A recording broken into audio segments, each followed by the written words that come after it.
Hi అండి, ఒక విషయం మీతో షేర్ చేసుకుందామని వచ్చాను ఫ్రెండ్స్. మా పాపకి ఒక 10 డేస్ క్రితం అమ్మవారు వచ్చిందండి. అమ్మవారు వచ్చేటప్పుడు నేను ఏం చేశానంటే, పాప ఏ జడలు అయితే ఆ రోజు చేశాను, ఇంకా ఆ జడలు 10 డేస్ అలా వదిలేసాను. ఆ 10 డేస్ వదిలేసిన కారణంగా పాప జుట్టు అయితే కొద్దిగా లాంగ్ ఉంటుంది.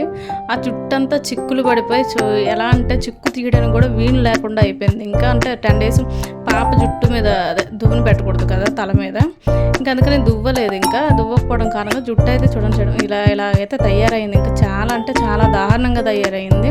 నాకైతే ఇంకా చిక్కు తీయలేక షెడ్యూల్కి వెళ్ళి కట్ చేయించాలనిపించింది. మెల్లిగా ఒక 2 అవర్స్ కేటాయించి అయితే చిక్కు తీసాను. ఫైనల్గా చిక్కు అయితే మెల్లిమెల్లిగా తీసుకొని వచ్చాను.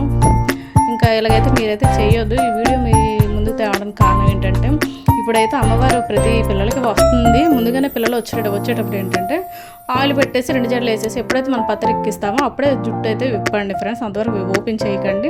జుట్టు విప్పేసి నేను ఇప్పుడు చిక్కులు వేసిన తర్వాత జుట్టు చూడండి ఇలా వచ్చింది. మా పాపది లాంగ్ హెయిర్, చక్కగా జుట్టు చిక్కులు తీసేసి 2 జడలు అయితే వేసేసాను. మీకు ఈ వీడియో నచ్చినట్లుగా అయితే లైక్ చేయండి, షేర్ చేయండి, సబ్స్క్రైబ్ చేసుకోండి. Okay friends, bye.